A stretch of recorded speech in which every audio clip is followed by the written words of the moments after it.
Well, Supernova sent Riot Academy out with a bang, ending their season and moving on into the grand finals. They now face Dhillducks here for the title of Grand Champion of Season 4 Master Division. My name is Jeff, back here with Kenobi as we guide you through our fourth and final match of the day. Man, they say time flies when you're having fun. I can't believe we're already on our fourth match. What an amazing day this has been. Yeah, I was hoping that we weren't going to get too many 3-0s, but it feels like all these, the teams that were on the lower side just want to get to those grand finals, man. They've been playing angry back in EMEA and now here with Supernova, but hopefully this last match that we have here between these two is going to give us a banger grand finals. Dhillducks versus Supernova. And Supernova, we've seen from them, I mean, already how crisp and clean they looked earlier today, but Dhillducks is a team that you were telling me during the break, a little bit of a silly team, and a team that based on who is on this roster, I'm very familiar with a lot of them, going back into the contenders days. This feels like kind of like a classical contenders match between Supernova and between Dhillducks, and I'm very excited to get in it. It does have a very classic vibe about it, and you bet. This Dhillducks squad is led by Baz in the tank role, and Baz will just play anything. I mean, it feels like just anything from the hero pool. Baz is not afraid to pull it out, and the Ducks by no means, like, they play some meta, but by no means are they married to the meta. They will throw you a lot of different looks. They have a lot of fun, and they even will bring out some strange stuff that you've never even seen before. Yeah, I think this team, it's so interesting to me with the people that we have on that roster, and with the players that we have. We can look at the rosters here relatively soon. I love their logo, by the way, but Razor, I think Baz also is there, and Redx, and a lot of these players that I'm kind of very familiar with. They've all played with each other kind of like in mishmashes of like contenders teams and things like that. So I think that they all have like a very good cohesion to them. They had a brutal, run through the upper bracket. They 3-2'd and then they 3-2'd again, I think, to get here, beating a very good Extinction team that you were telling me about. That potentially should have just already been in a position like this, but Dhillducks never saying die. And I think that one of the things that I was really impressed with when I saw them play was their coordination. And I think that's because that they've been around the scene so long. They all know each other very well. And I think that I'll be interested to see what happens when they play against Supernova, who probably also knows some of their tricks, right, going into this, because they are definitely that old tier 2 vanguard that does have experience with a lot of these players. And and they've played each other throughout the season. Supernova was able to beat them in the regular season, and was able to take that one. Now coming back here again, Supernova very aware of what Dhillducks can bring to the table, and I think it's just going to be Supernova trying. I don't know if they're going to change too much to adjust. I think Supernova are going to continue to do what they do and leave it up to the Dhillducks to try to find an answer, because we talked about it before the lower bracket finals. It seems like every one of these players that were on your screen just a second ago were all best in class in their roles. Yeah. But I mean, look at the run that Dhillducks has. A 3-1 against Sienna Heights, 3-2, 3-2, brutal games. I mean, when you look at this Dhillducks roster, and I mean that the one thing I'm a little bit worried about is the fact that this was a 3-2 against Riot Academy, and Supernova just beat the brakes off of Riot Academy in that last series. So I think that this is a team that I wonder if they have a lot of momentum going forward, because Supernova, like we mentioned, I mean, they're playing angry, it feels like, with a chip on their shoulder. This is a team that probably we were thinking shouldn't even have been in a position to be, having to play in a relegation tournament. They should have, been able to get through the first season of OWCS. So we'll see if they're going to be able to do that. They are already guaranteed into that tournament, but they now want probably a little bit more momentum and kind of to put their foot down and say, like, we are the best team that's here. Let's there's no breaks about it. Well, I mean, these two teams theoretically are going to be playing each other. I'm not exactly sure how that bracket's going to lay out for the promotion relegation matches, but there's the potential that we see these two teams have to face each other to determine which team makes it in or something of that nature. If Supernova already have beat them, very recently, I mean, you got a lot of momentum, a lot of confidence into that. There's still some weight behind this. I mean, on top of being champion, on top of first place prize money available to these squads, I mean, I think just even having that momentum and that confidence heading into promotion relegation also has a lot of weight behind it.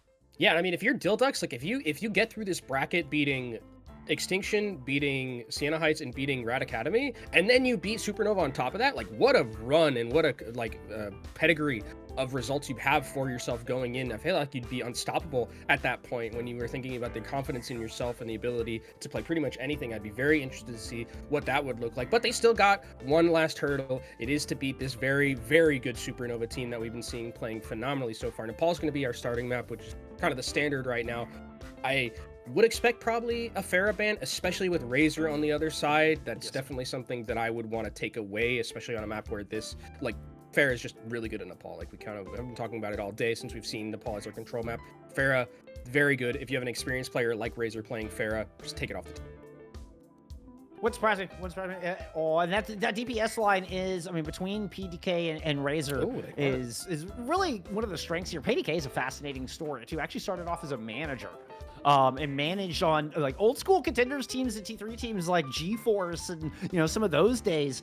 PDK was always in the background managing at a very young age, then just recently came up to playing age, and is, you know, over the past year really over this past 3 months has really stepped up to be a premier Tracer player. But so really cool story, a really fun story from this Dhillducks squad.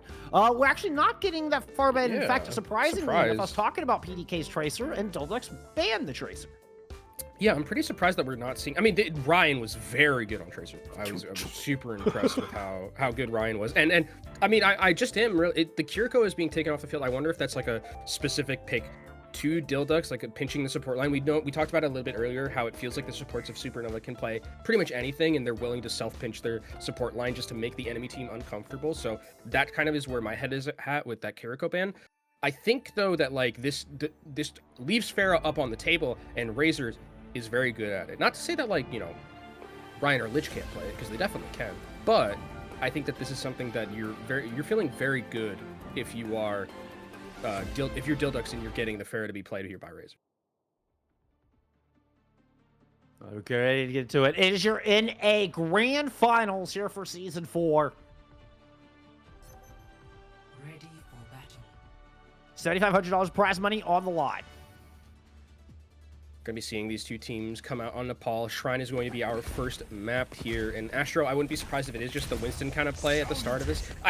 With the fact that Baz can play anything like you mentioned is something that I'm going to be really looking out for, because it's kind of going to need to show Astro's ability to play a lot of different tanks, and I always love the Ramatra into the Winston matchup kind of to start things off, where it's like that Vortex just makes piloting Winston so much more scary. You have to be very, very careful with where you're going, and if you go a little bit too over aggressive, bam, there's just an instant vortex there. You can't get out. And with the Cassidy and with the Pharah, you can get blown up super easily. Yeah, good call. Razor does in fact pull up the anticipated Pharah. The PDK on the Cassidy not just a niche pick that we saw out of Zydra earlier in the day. The Cassidy has actually come into the meta a little bit with the little bit slight buff that we got in the mid-season patch. Working here towards Statue Side, has been able to chunk down Astro a little bit and force them off, but Astro survives and Baz cannot. PDK's gonna leverage that though, and despite not having a tank, Dhillducks now have an advantage in this fight. They still have Astro to deal with, but a good anti-nade from Frothy Philly is gonna make that much easier. Astro chunked down by the Pharah, and here we go. The Ducks grab first control.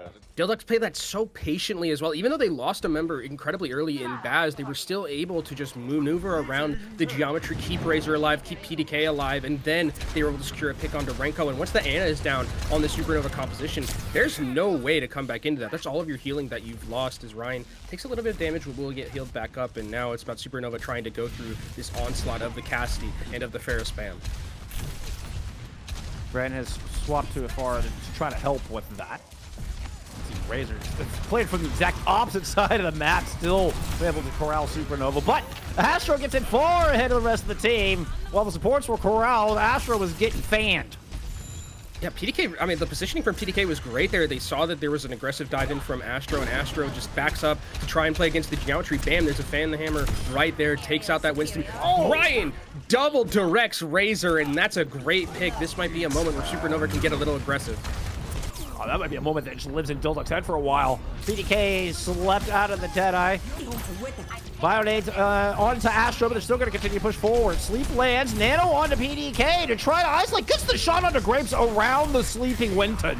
And Astro will not make it out. What a play. Razor with the nice three-piece there to close it out. Really good peel as well. You saw the sleep was on the PDK during that high noon, but a nade from Frothy Philly was perfect. It hit and healed up the Cassidy, but also was onto Astro. So the anti forced Astro to pull back and use bubble really early. And then Dhillducks, after all those cooldowns were out, could re-aggress. But Supernova have a very key amount of ultimates right here. 5 in their bank, but they need to win this team fight. It's 85%. Supernova with the nano boost onto Ryan. Direct lands. Astro's down. Astro Really playing off of that top side. 93% and counting here for the Ducks. Oh, an aggressive push. BDK is just going up close and personal, and Jutsu wasn't having any of it.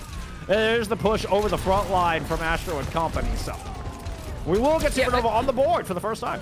And I think that was actually like pretty decently played by Dhillducks, where it's like, okay, we know we're at such an ultimate disadvantage here. Let's just try and see if we can find any picks, and they don't manage to do so. The biggest thing, though, is that Supernova played that so patiently with the rest of their ultimates, right? They're going to have now 4 still in their back pocket. Only having to use that nano means if they continue to rotate these ultimates effectively, they should be able to maybe even get to a point where they can match the percent of Dhillducks or even win the map, because they have 4 very key ultimates in their back pocket, and Dhillducks don't have, they have to wait a little bit longer for their support ultimates to come online. Yeah, so some support ults that are so key. Although Razor's strong enough on the farm, maybe he could use something with the barrage. We'll see. Astro, primal range on the coast could be nasty. And just using the primal to isolate Bass. Bass has to pop the annihilation for the extra armor. Ooh, try to catch BDK. They're able to roll out from the juggle, but Baz never gets the healing they needed. Isolated off that side, and a boop onto PDK puts them down in the drink. Razor does end up popping that barrage, but it's too little too late. Yeah, I mean, you get sound barrier. Yeah, found the sound barrier, which is kind of like the only thing that's going right for them right now. They do get the primal rage as well from Astro, so it's like, it's kind of okay, but still now, because of the way that this has been going so slowly, Renko and all the spam that we're seeing from Dhillducks, Renko's gotten another nano, about to match the one coming in from Frothy Philly. So fast on that old charge. That nano's gonna be thrown onto Ryan. It's gonna be the Drip Thrusters barrage over the middle. One of the coolest perks they added to the whole game, and Ryan making wonderful use of it. Beautiful sleep from Renko amidst all of that as well. We're going to 99.99. 99.99, and Red X is like 20% away from this sound barrier, and it's last fight territory for both these teams. Supernova have nothing to work with, so if there's a way for Red X to farm up towards this sound barrier in time, that's what they're gonna need, but they don't have a lot to work with. It's 9%. Look at Renko on the flank, looking for a nade potentially to ruin this fight. Oh, got caught. He runs into Razor on the outside. Renko's going to go down, so Supernova going to have to win this out without their Ana. Give up the flip for free. Dhillducks now able to just hold on the cart. Astro trying to push it for the front door, gets thwarted, while Jusu's pouring in shots from the high ground, but not able to find anything worthwhile. Here comes a move in from Red X to dislodge Astro out of that corner. Sound barrier in. Only hits 3, but Razor's able to get Jutsu, and it looks like even just getting 3, it's going to be enough. The key was keeping Baz alive through it, and Redix succeeds in doing that. Dhillducks are going to open things up with our opening sub-map. And it was a good attempt, I mean, from Supernova to rotate those ultimates effectively. They played really patiently, but unfortunately, they were just behind the 8 ball too much at that 9, losing a lot of those fights early, getting to that 99%. Then it was just a matter of time before Dhillducks were able to find a crack in the armor there. It was a really kind of cute swap to Sombra, just completely catching Renko off guard. Renko was trying to go for that very cute anti-nade off the side, and then just finds a Sombra right there. No sleep, no nade. You end up going down. Really heads-up play from Razor as Dhillducks take that first map. And now, I think we're going to be seeing probably less Winston on a map like this. You know, it's a lot more enclosed in Sanctum, and we're probably going to see more of that Ramatra matchup. I wonder if Jutsu is going to stay on this, and it looks like they are. So PDK doesn't want to really take in a duel like this at like longer range, where Ash is going to have a little bit more potential to thrive. This is PDK on this is going to make it a little bit easier for him to match up against that long range damage that the Ash brings. I mean, talk about PDK. The long range stuff's not really their strongest suit. So PDK kind of trying to duel against, admittedly, a stronger duelist. Yeah, there it is. Jutsu immediately puts PDK back in spawn with 2 quick shots. I mean, also, Razor's going to be on the Pharah as well. So, and Pharah on this enclosed map is like very hard to pilot, because you can, Genji can take you down very easily. You're also in prime position to get shot by Jutsu. So, I think this is going to be difficult for Supernova to maneuver. It's not impossible, but they are certainly making it hard for themselves. Jutsu and Ryan trying to come in off the left side mega flank, close the gap against Razors. Oh my lord. Ooh, this is going to get explosive inside this room. Baz is able to pick up Ryan and Grapes. Supernova tried to push through, muscle past, and Dhillducks disengage and catch the 2 kills.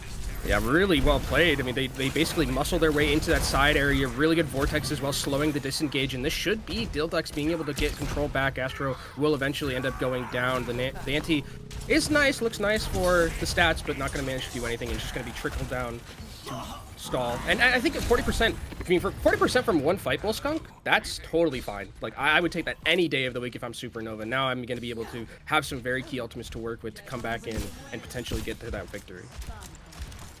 Not too shabby. Rico still waiting to get the last little couple percentage of that nano boost. I think we'll be engaged toward it. We already saw a bio nade land from Frothy Philly, but that opened things up. The nade's not available, so here we go. It's actually a nano under Ryan into the back line. Perhaps try to get at the rest of this blade. Not able to lock down Razor, though. Razor staying elusive, dancing up towards the skybox. Runs out of air thrusters, though, and Ryan makes a move. Catches Red X. Was looking for Razor. You get the Lucio instead. Uh-oh, that's not where you wanted to disengage to, though.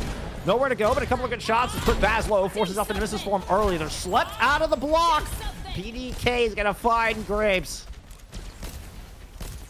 I mean, through all this, though, it's still Dhillducks who have control. Finally, Razor's going to end up going down to Jutsu, but the point is still ticking over. No one's fighting on the point. They're just fighting everywhere besides the point. Astro's going to end up going down, and now Baz is here, back with an annihilation that you can just hold this point with.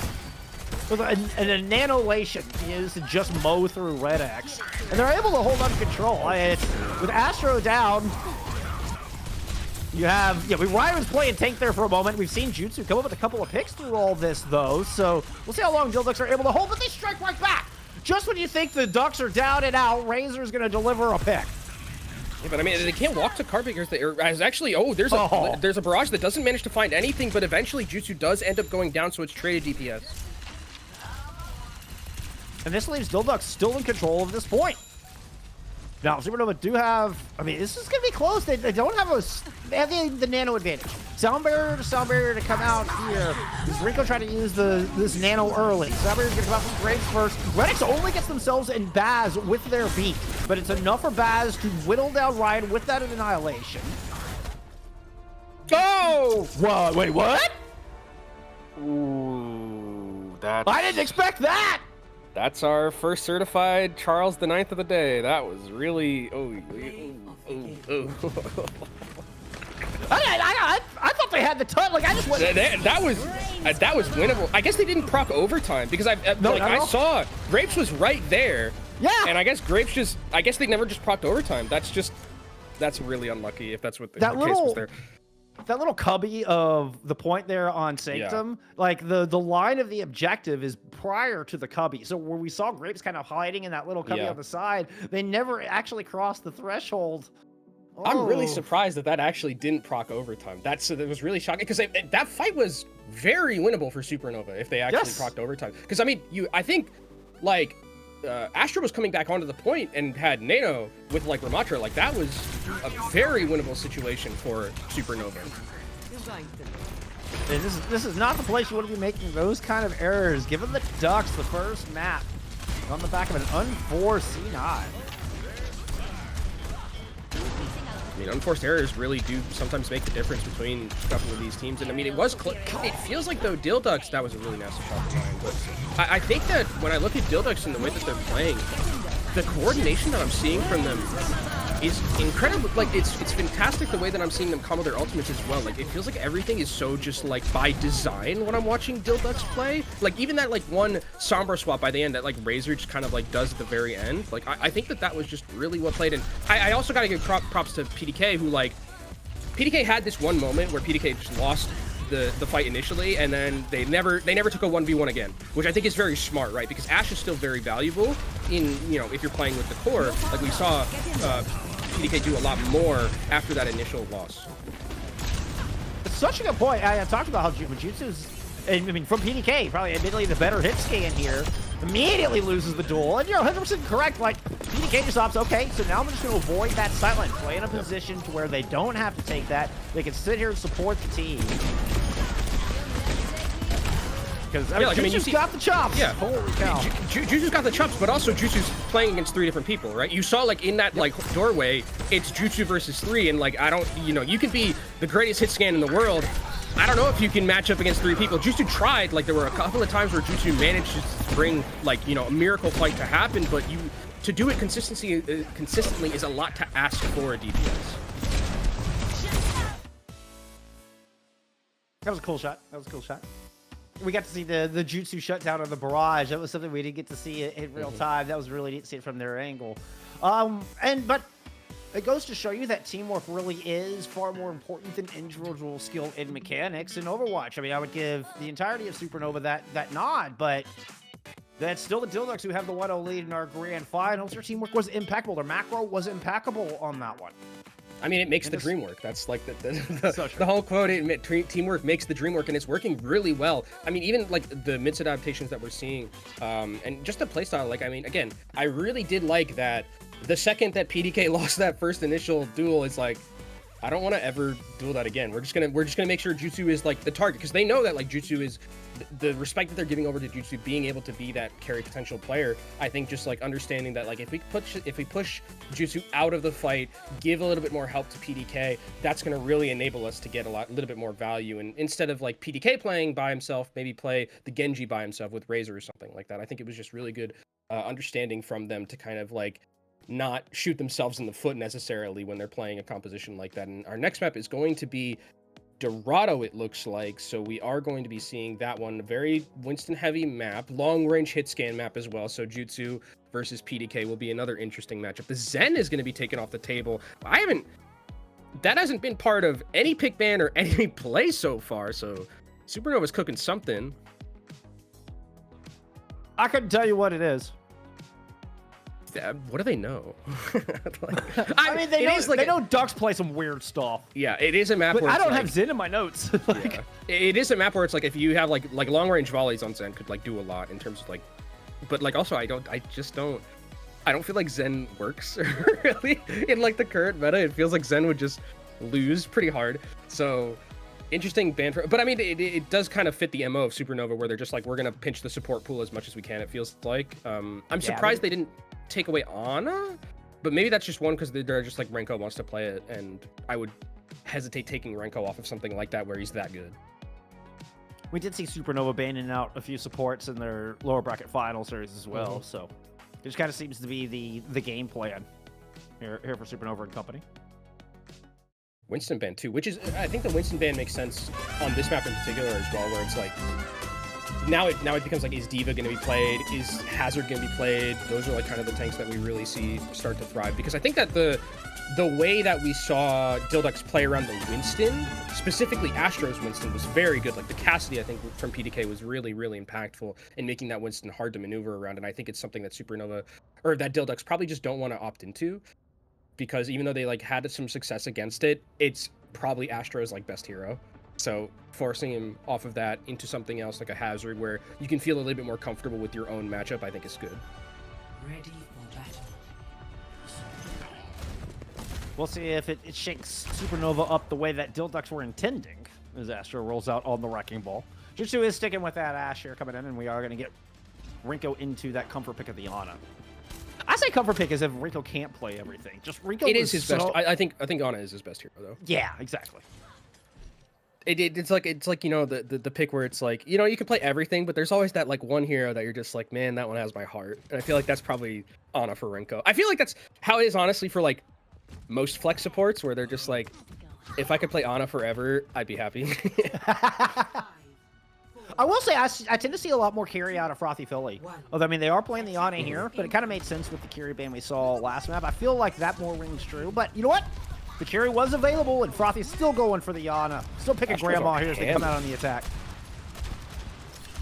We're seeing some Hammonds coming in from Astro, so this is something that, you know, we were talking about Astro and how much he's able to play a lot of different things, and this is just another, you know, layer to the hero pool that we've seen from Astro, and it's going to be able to create a lot of disruption with this composition, but already an aggressive push from Dhillducks. They're able to get one, but it's traded back in for PDK.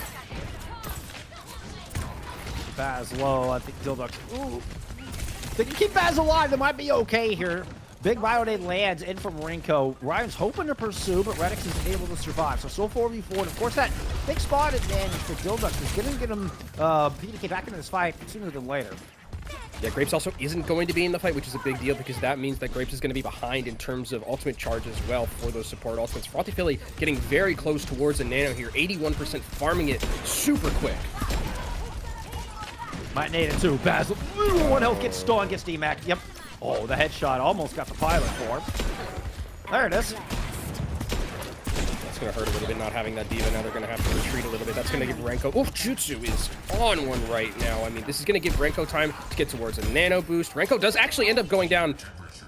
I don't know. Ana's a little bit slow in terms of getting back. The granny legs don't move as fast as they used to. This might be a moment where I think Dhillducks can probably take a lot of space away here, especially with the nano engagement. Renko should be able to be making it back in time. Yeah, it's not like they even have a Lucio to go taxi. Yeah, I think he's going to be... Thankfully, because if Renko's not in this team fight, it looks way worse. But actually, look at all the positioning they had to give up.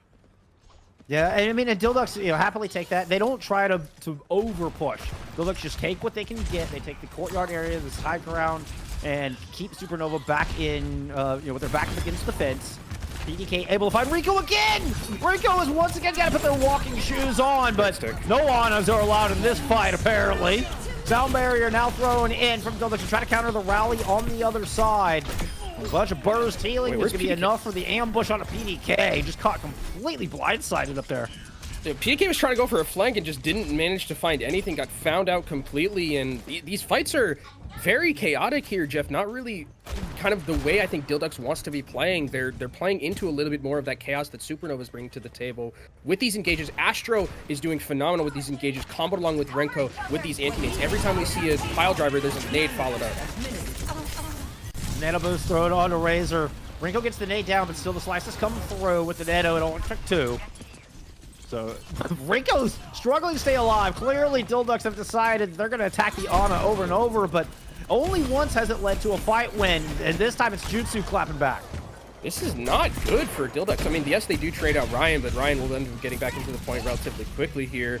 Self-destruct going to have to be used from Baz just to keep the tempo, because now there's only 48 seconds left, and this offense from Dhillducks has been completely stifled right now, and Jutsu has a bob to make this a 6v5. Unless there's some miracle high noon coming in from PDK, this looks incredibly full holdable for Supernova.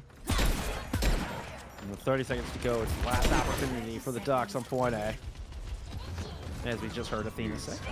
Astro with a little chandelier cosplay going to drop onto the back line. PDK with the Deadeye almost got somebody. Everybody avoided that. Now he's going to come back onto the point. Ryan finds Razor immediately. That bomb is thrown out, and we're in the 65. Almost gets the one clip. Won't quite get the poles, but the second round will do it. Frothy is gone. Dhillducks just have no more staying power left on this point. What a hold as Supernova dominate here on their map pick.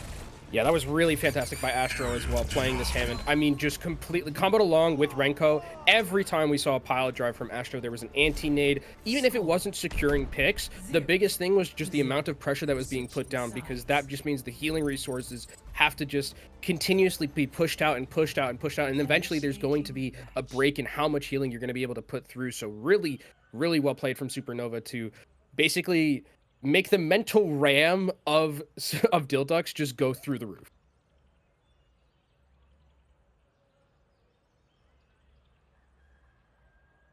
I'm curious how Dhillducks want to approach this. I mean, what do you even do at this point? you thinking about map 3 now? You try for a full hold. I think the problem is now that, like, this is a map where it's like Jutsu just seems like they're on one, and it's like it's a lot harder on a map like this to just forego the hit scan matchup. You could do it on a map where it was like what we saw in Nepal, where it's like you can kind of circumvent and move your tank around a lot easier to deal with the hit scan. You can't do that on a map like this because they're just so far away from you. And you talked about how PDK is more of like a little bit more of that mid to close range DPS player, where Jutsu is just, you know, lives and dies by the long range hit scan. And if you're playing Cassidy, or if you're playing Cassidy into Ashe, it doesn't feel fantastic. If you're playing Ashe versus Ashe, it feels like already Jutsu has an advantage in a lot of those scenarios. So we'll see what Dhillducks are kind of sticking to their guns with the composition that they like to run more so than anything else. PDK is still going to be on this Ashe, needs to play carefully around those sightlines from Jutsu. Up to the high ground. She was hoping to get the shot. Almost got Razor right out of the gate. Yeah, that was a tense moment. Razor holding their breath as the bullet whizzed past their ear. Ryan already grabbing some important position on this top side. Means Baz can't press out here too much. He's really hoping to put some poke damage down, trying to stall this. Okay, he's going to jump down to the point. Bionade in conjunction from Frothy Philly. Astro pops the adaptive shields and is out. Baz forced off that point. Yeah, they can't really hold a lot of space though with this Hazard. I mean, with the amount of spam potential that's coming in, they have to be very careful because if Hazard just kind of stays there, you're going to get, with the spam that you're seeing from Ryan, with the spam you're seeing from Jutsu, it's going to be very difficult to move through. High flying pile drive, little sky ball out of Astro. Incredible damage on PDK. I mean, you force him off that high ground, trying to get Supernova to fall back into this courtyard to make this a one-fight scenario, and that pick on the Heretics might just do it. Yeah, this is going to be difficult. I mean, the good thing is that Frothy Philly is starting to match Renko in terms of that ultimate charge, so they are going to have a nano to work with, and you can throw that on the Razor, who is looking for a flank here, but actually might have been found out due to looking through. Oh, gets the headshot! PDK just backs away from the window, has to get some healing. What an angle here from Razor, though. Beautiful flank, was pouring a bunch of rockets in, couldn't quite secure a pick. You forced Baz to fall back, respects the Pharah. Oh! They'll turn on to Astro. Razor somehow survives through that. Big Bionade lands, though. Frothy Philly goes down. What a name! And Razor gets two! The Nano Barrage is trying so hard. Dhillducks even in this fight. PDK is down. It's just Razor to put the damage in. Jutsu's gonna find them as well. It's both DPS falling to the rifle of Razor. Of Jutsu, rather. And now it's just one lone Baz here to try to hold down the fort, and the cart is meters, handful of meters away from a victory. So close to the downpour was Baz, but 1% away. Now it's just going to be desperation stall tactics to see if they can get Dhillducks back onto this point, but the health bars are running low. PDK doing their best to try to stall. Redx doing the same. Redx is just going to get shield bashed and deleted by the rally. I don't even know what happened to PDK. There goes PDK! PDK shows up back out of the ether only to watch a respawn timer. Mine's on the point to deny any further cap. And Supernova will tie us up, assuming they can clean up this wrecking ball of Baz. There's the purple, there's the boop, there's the return from Redx, right into a mine. It's going to be Supernova with a very convincing win from Supernova. Also, I mean, that Hammond play from Astro really making the difference. And this is where I'm going to start being like interested about what they're going to do about Jutsu, because it feels like the long-range hit scan battle is very in favored right now of Supernova, and it's going to be on the Dhillducks to find a way to deal with that, because if Jutsu's going to continue to play like this for the entire if Jutsu plays like this for the entirety of the series, this should be a 4-1 in the next 3 minutes. Like, this is going to be very problematic for Dhillducks to deal with it. They have to probably take you to maps where it's like you can't play. I mean, first off, banning the Ashe actually might be an option, but also just like you can't play these long-range hit scans. You have to play on maps that are a lot more compact, where you can get onto the backline DPS. I mean, you know, banning the Ashe is an option for perhaps one of your wins, but what do you do for the other two maps, assuming you win that one? Good news is, I mean, I think at that point, though, yeah, I think at that point you just still have the map pick to work with, but like, yeah. I think it's probably worth trying to take Jutsu off of this, just to be like, you know, with how good he's playing so far. Like, maybe just interrupting the momentum is enough, yeah, you know? Interrupting the momentum is good, also because of the fact that, like, it doesn't, like, PDK, I mean, it's, like, been playing well in, like, the Cassidy and stuff, but the matchup in the Ashe v Ashe is not working out. Not in, like, a solo matchup. They need help to usually cover, and Jutsu seems to be playing, like, very alone, very much for themselves. It doesn't need as many resources, and if you're throwing a lot of resources into winning the Ashe matchup with Jutsu and PDK, you don't have resources for the rest of your team. I mean, we see that one little clip, and Jutsu gets opening pick on the front line, peels and kills Razor to clear off the back line, then goes back and helps in the tank do all a matter of like 10 seconds. Jutsu's everywhere. The other thing is it makes the Pharah a little bit harder to play as well, right? Because if Jutsu's playing as well on like the hit scan rule, Pharah starts to drop in value pretty significantly, and that's something that we've seen that's Dhillducks is really want to play a lot more of in terms of not. So I think that this is like where you were talking about some like composition where it, I think you called it the glitch composition, where it's like Sombra I think would be like really good actually to kind of like deal with Ashe or something like that. I think that that's definitely where my mind's going to be going, because I think just like going mono with the hit scan just isn't working out for them in that match. I don't know, maybe it is time. Maybe it is time for Dhillducks to bring out the glitch comp. We'll see. It's a funny one. It's a funny one. You'll know it when you see it. It is definitely, it's got some Sombra in there. It's wild. It's wild. We'll see. It is Razor, see. so Razor's a very good Sombra too. So I think if there was any player that I think would, or any team that would bring it out, it would be Dhillducks. But that was a very convincing map for Supernova. A lot of momentum is on their side. I wonder Now, if you're like thinking about banning the Hammond as well, but I mean, if you do play Sombra, like Sombra's really good into Hammond, so I think there's a lot of opportunities for Dhillducks in terms of just like picking map or ban, like really where you can go in terms of trying to negate this composition from Supernova. Because Supernova, I mean, that wasn't close to let's call a spade a spade. That was a complete wipe. I mean, and I also think, here's what I'm thinking when I was talking about. You've got so many maps you still have to get through as well. I don't think you can, like, choose a short-range map and ban the Ashe out at the same time. Like, you've got too many wins you need to get through. You've got to parse this out very wisely if you're a Dhillducks to try to just choose a home. You know, you've got your map pick now. Hopefully, Surfos is the pick. Okay, a little bit more mid-range. And try to save that Ashe ban for a Supernova map pick. I think is going to be ideal, because Supernova are going to want to take you to more of those high-ground style maps. I think you've got to save the Ashe ban for that. You can't spend it too early. Yeah, I think you're definitely right about that, and that kind of comes down to the strategy as well as how much I like bans, where it's like, okay, when do we kind of pull the trigger on like dealing with this? Do we give it another map? Do we have anything else we can ban?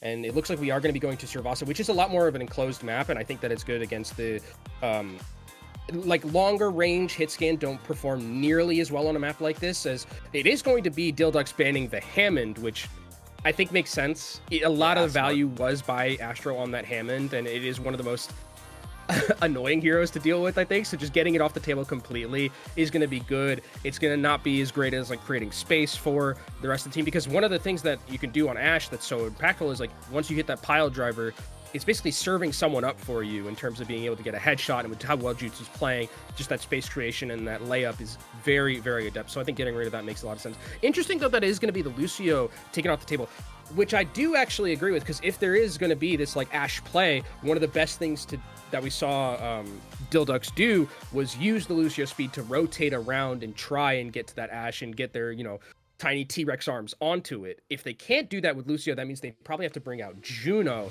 which means, I mean, there's still going to be one for Supernova to play with, and they can maybe use that as well to move around that Ashe when these engagements come through. Well, and the Juno, I mean, though they both have speed, the Juno is not nearly as adept at going on flanks, as helping out your flex DPS or your tracer. If you want to try to go into that 2-3 split, you need a Lucio to accompany your flex DPS on that kind of 2-3 rotation, and the Juno just doesn't provide that. The Juno needs to stay with the core. They need to stay with the tank. Yeah, they do, and we'll see like if there's going to be some. I mean, sorry. Kiriko is still something that's like an option. I think I think you have to play Juno. Just because of the fact that like speed on this map in particular is so strong, right? Like you need to be able to rotate, especially on like flashpoint maps where you need that ability to get onto the back line, set yourself up, and make sure that you are able to get sightlines for your DPS. And we'll see exactly how these two teams are going to be using them, because I would assume that Dhillducks are probably going to use it a little bit more aggressively to get onto Jutsu and the backline, whereas I think Supernova will use it as a disengage tool more so than anything. Initial flashpoint. Marking. Good stuff to watch out for. We're all knotted up, headed into map 3. Dhillducks map pick. Grand finals here for NA Masters Season 4 FACEIT League. Supernova was definitely the favorite pick from y'all out there. I saw much more people think if Supernova going to take this, but look at Dhillducks. They're going to go fast, just as you're talking about. But the disengage is good. Supernova back away, but they give up important placement doing so. Important percentage. But they do also, all of those things. But I mean, they let Jutsu stay alive, which is kind of the biggest thing right now. And now they can reset up, get Jutsu back into a position where Jutsu's going to be able to get a lot of damage done. I was worried they were going to give up first cap and Ducks would just be building percentage this whole time. But Supernova make it back. Unfortunately for them, PDK is already picked up an important one that's led into 2. There's the attack in onto Jutsu. Nice cap there from Dhillducks. Good first fight.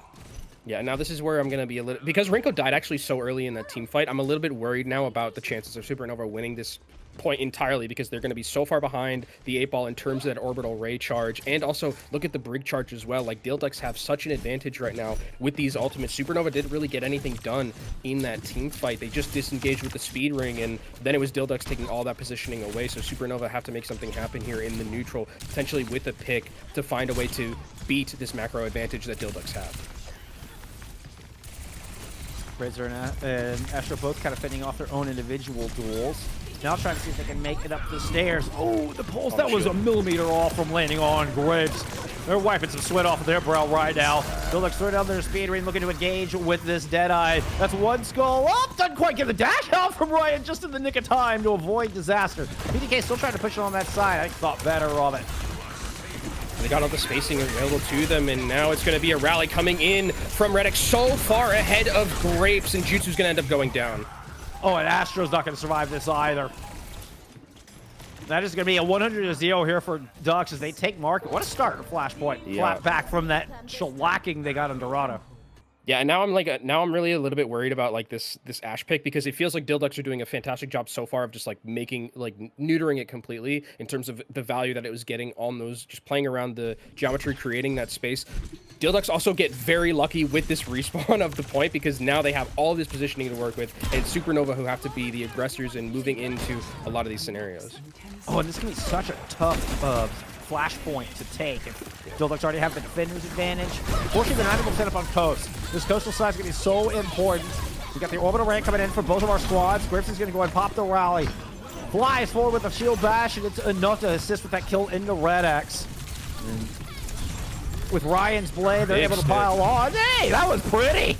Oh, is it going to be enough? Baz has got a Nemesis form in, but they've lost Frothy Philly. Astro able to kind of cut the knees out from underneath Baz's Ramatra.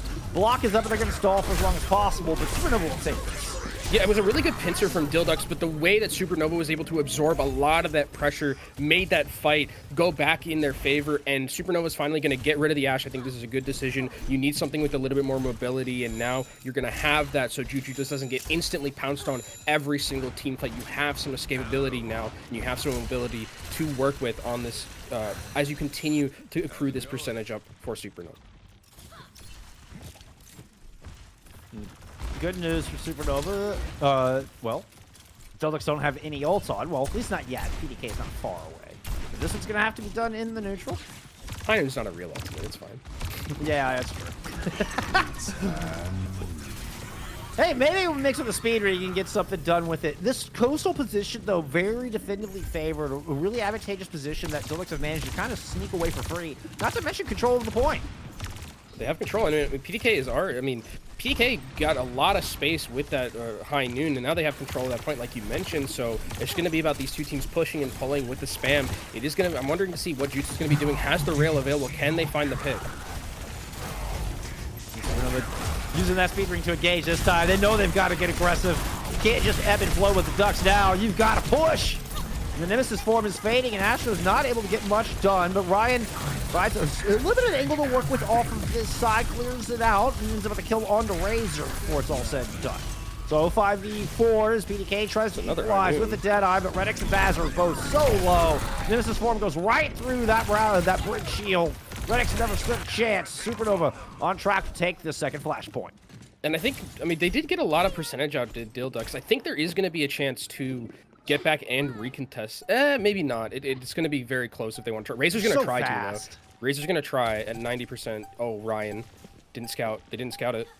Razor can get a touch here. Check the corners, Ryan. There's the touch. Ooh. That went past the air of Jutsu. Yeah, the yellow bar. No. Oh, so close, so close. Good attempt, good attempt.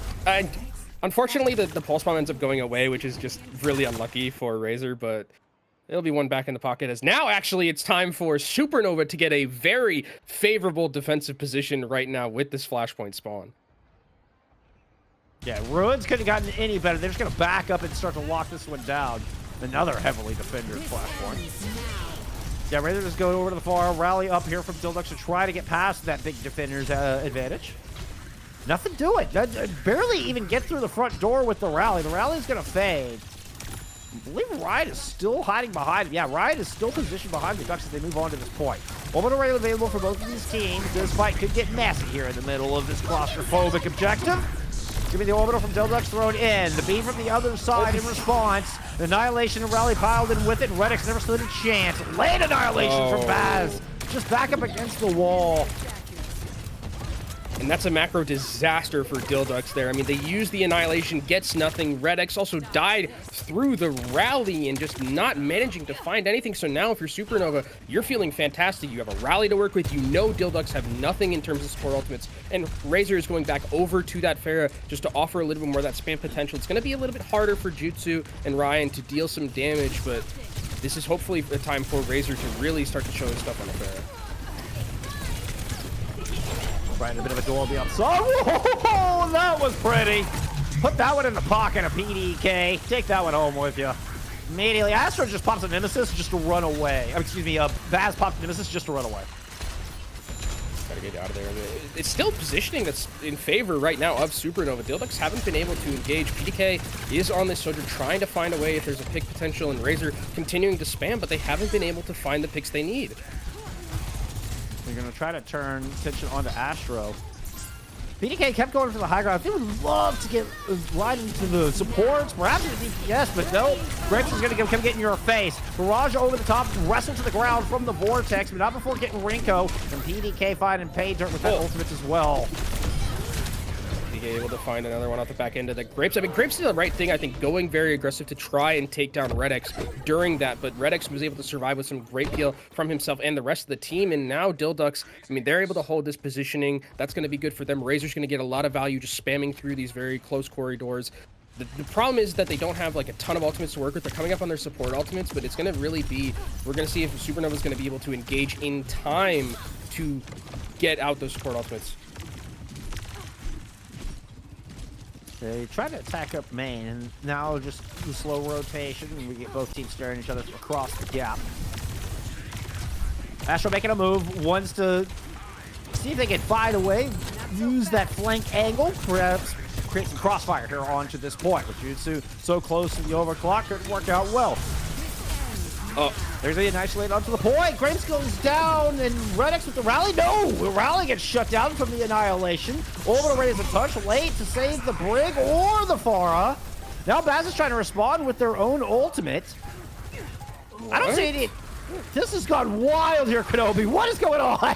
Yeah, this is going completely awry for Dhillducks. I mean, Dhillducks looks like they had all the advantages with their support ultimates as well, but it finds nothing. It's a complete disaster. Red X died during Annihilation from Astro, and that means the rally isn't there to just continuously prop up the team with the overhealth, and that's one that Supernova completely robs from Dhillducks at the very end there. Now they're up 2-1. They have the support ultimate advantage going into this last flashpoint that potentially that we're going to be seeing from both of these teams, and I think Dhillducks just completely misplayed that one. That was flabbergasted. I was like, none of that happened the way it was supposed to. No, it's just a house of cards that completely fell down for them, and we're going to be seeing, I mean, you're walking into Orbital Ray. Like, this is just a fight that you have to try and just force out as many ultimates from the enemy team as you can to try and even out that macro. Oh, you're not even getting a chance. Supernova are confident to hold on to that important ultimate through the player advantage. And Baz has to use Nemesis just to back away. They're not able to put pressure down, not able to force out anything. They're barely able to get out in one piece. Not able to, and that's just one ultimate that they use, so now that means they get to keep the rest of their ultimates cycling up forward, keep Renko on this orbital array, keep Grapes getting towards this rally, because look at the ultimate charge for Dhillducks. There's nothing. You have nothing to work with for a significant amount of time. I'm trying to take the high ground. All right, fundamentals, see if they can get Razor in a position, just able to peek in and out, perhaps build up the rest of the barrage. Perhaps that's the ticket to open this thing up. You could definitely get some kills through an orbital with that. Razor, all guns pointed at Astro. Astro gets very low, pops the Nemesis. Ooh, great concussive into the barrage for a pair, and that's just what Dhillducks needed. When things have been feeling like they were going so stealth, Razor's livening up these comms and giving some motivation back to this Dhillduck squad.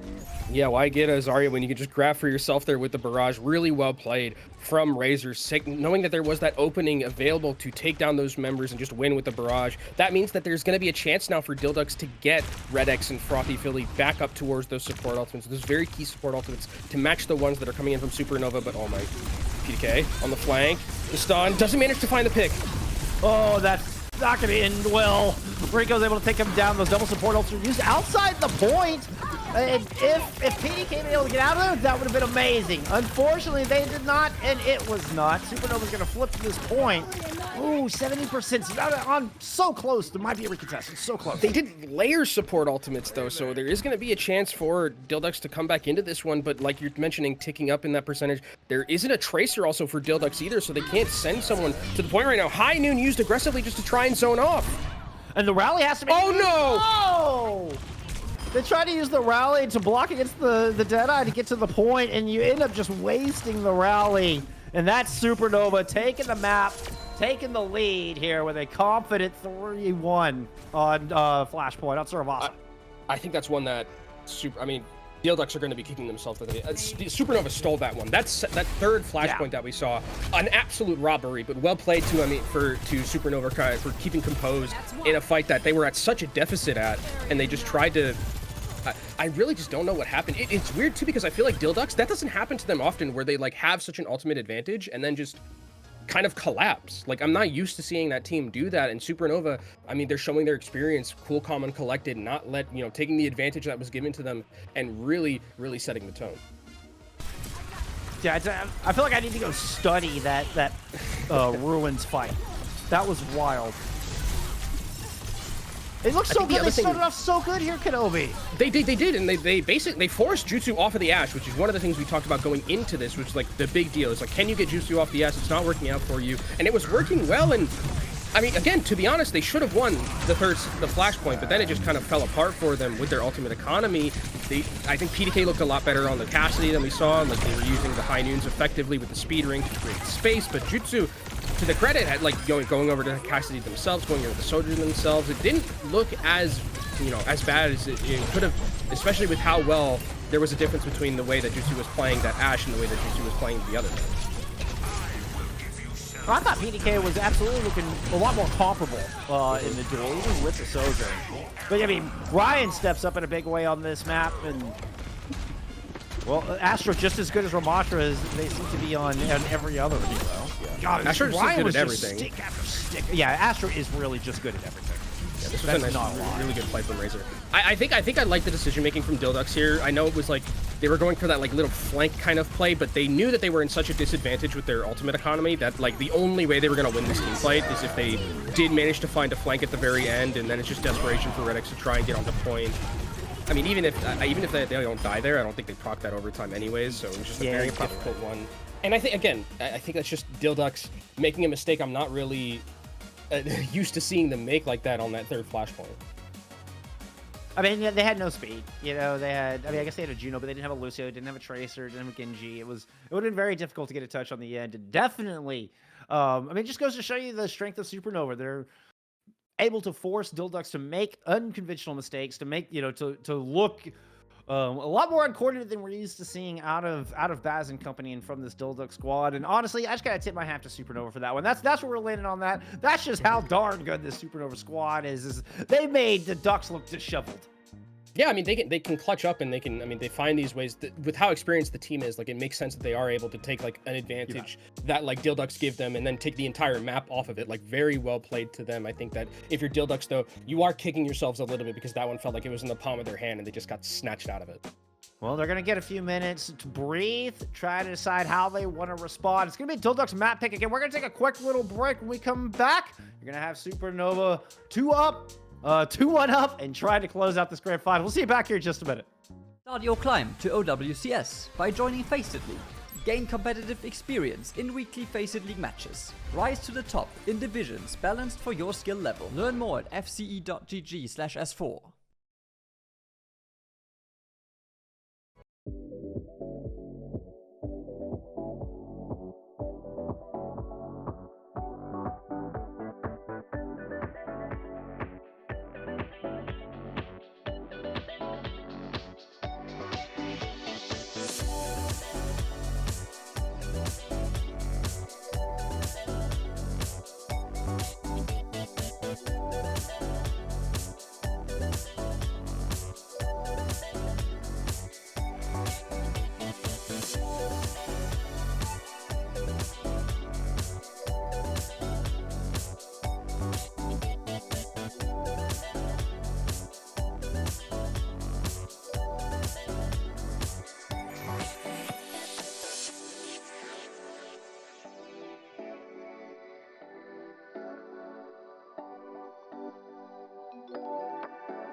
Supernova dominating through those last 2 maps. Despite dropping map 1, they found their groove here. And even on Dhillducks map pick, they're able to take the dub. Now sit 2-1 in the lead here in your NA Season 4 Master Division Grand Finals.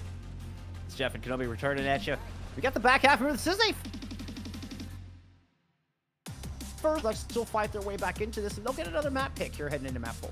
Yeah, still a lot to play for, and I mean, this is a team that we've talked about, you know, brings the silly a little bit sometimes, does Dhillducks, so they definitely have some tricks up their sleeve that they, you know, can bring out now and really make it difficult for Supernova to take this a 4-1 victory. But the way Supernova are playing right now, I think that, you know, we were talking about it before the break a little bit, that Dhillducks probably feel a little bit hard done by losing that last Servasa, especially because it was their map pick. But now we're going to Esperanza, one of our push maps, and this is going to be interesting to see what we see in terms of tank play, because I think that this is a map where it's like Junker Queen is really viable, Hazard becomes really viable. I think also like Hammond is like pretty okay on a map like this too, so I wonder if that's what we're going to be seeing from Astro, because we saw the way that they were able to really get value with those pile drivers from Astro, the combination with the Annonades, and also just serving up shots to Jutsu on the Ashe, being able to really get a lot of value done. As Supernova actually takes away the Sombra, which is something you talked about, how it's like, you know, this team loves Sombra on Dhillducks' side, and it seems like Supernova knows a little something about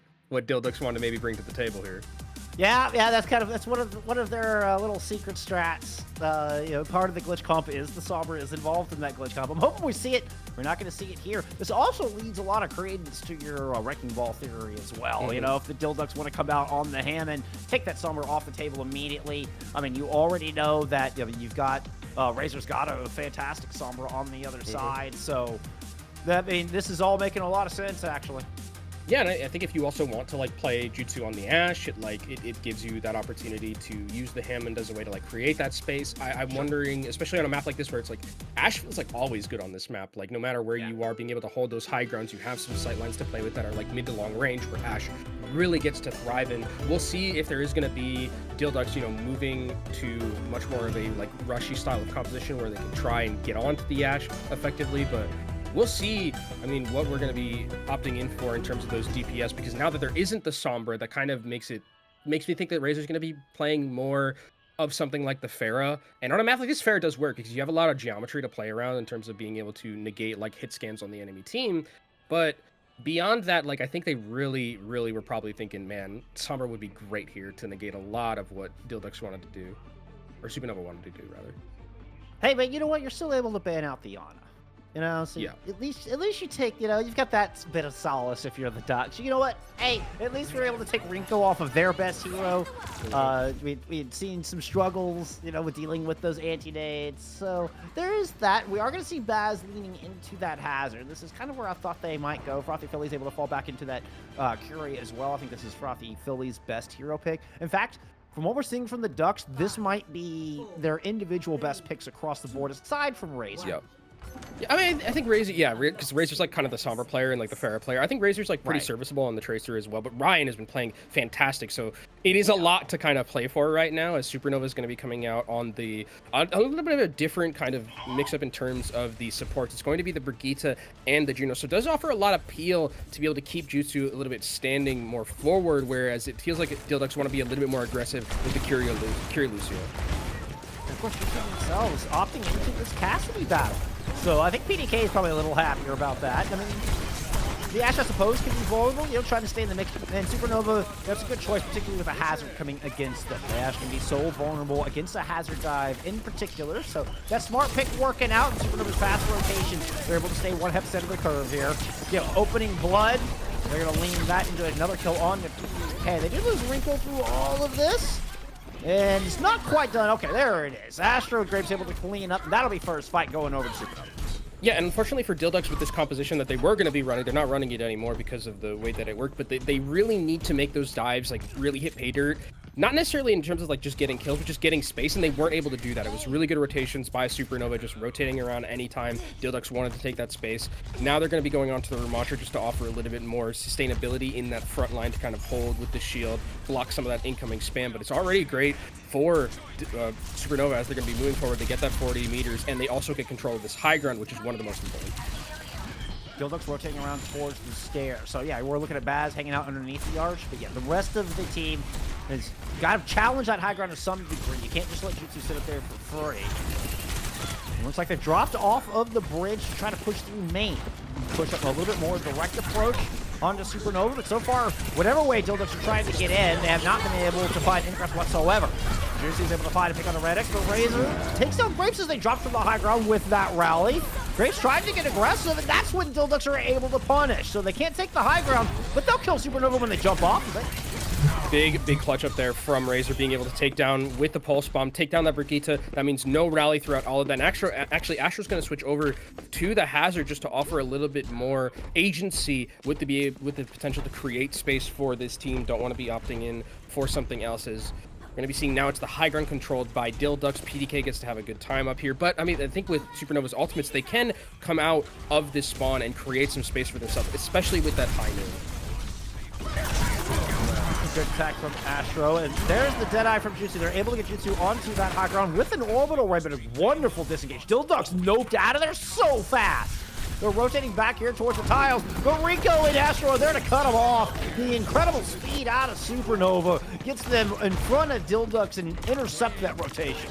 They disengaged, but they basically got corralled into an area where they were just easy pickings for Supernova after that. And I love just the patience of just using that high noon with the orbital ray combination, just moving members out. And once they knew that they had the advantage, they didn't just stand there waiting for kills. They got into the backline, got that engagement, and they should be able to be rewarded with a first point cap. And they're probably just going to leave this one, go up back up to that high ground above the bridge, and then just continue. Actually, it looks like they want to fight on point. And I mean, with the Hazard, why not? They made the read that Dhillducks were trying to push through Mega Room. So if Dhillducks didn't push through Yellow Bus main, which means Supernova all drop and can take a bit of an advantage where they've lost Astro. So a great ambush out of the Ducks to get on top of the tank and give them a clean advantage in this 4v4, although they are missing their sound barrier. And since both teams just got to back up to the respective quarters, Supernova's headed back to the high ground.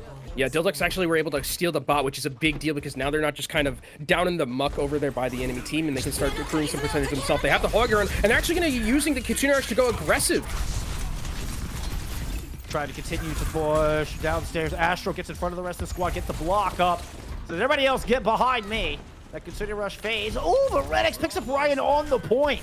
Able to loop back around. And what a great read. You abandon the 4v4 up top to go help out and create a 2v1 on the bot. That's got to feel really good for Red X because Ryan has been bullying Red X pretty much the entirety of the map so far, and finally Red X is able to get one back, and now all of the control is here for Dhillducks. They have a high noon as well to make sure that they can hold this high ground and get the bot. Block will negate some of that damage from the Deadeye, but Astro still, yeah, is not going to survive that. This is going to be some free progress here as Dhillducks are just going to clean up off the point. We are going to get a late stall, but they get this checkpoint early enough that this bot's going to get moving before Supernova has respawned. PDK lighten up the feed.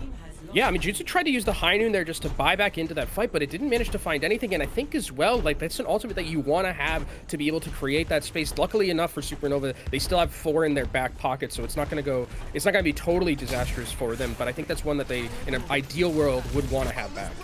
I mean, the Deadeye would be a lot more valuable here. A great wall from Supernova means Baz does not get that sound barrier. Orbital Ray onto the point, but Baz is able to muscle through Jutsu. Right coming back into the fight. Trying to isolate Red X inside the small room. Beautiful accuracy to track Red X as they're falling in from the sky. Turns their attention onto Razor as well. Ryan is just so nasty. My goodness, I can watch Ryan Pive all day long, man. And this is really where I like what I'm seeing from Supernova. The patience when they have these like big ultimate fights to just use one and then just try and win the fights off of that. They're so patient, and it's so important for their macro because now they have a sound barrier to work with against the Kitsune Rush from Frothy Philly, and then they also have the downpour if there's going to be an aggressive engagement. So they really have a great ultimate economy to deal with whatever Dhillducks are going to bring. So tempting to throw an extra ult in. There's the Kitsune Rush. Red X is felled. The sound barrier from Grapes hits all 5. So far, so good here from Supernova. It's happening just as they drew it up. Annihilation up from Baz. Deadeye thrown into the mix as well. Astro gets caught in that Annihilation, so not able to get out of there despite the heavy mobility from a Hazard. And then Deadeye, well, that forced away all of your squishies. So for 2 ults, Dhillducks are able to buy some space, but Jutsu comes up with their second kill of the fight. Razor running away with this bot, though, is going to give Dhillducks extra meterage and stack onto this lead.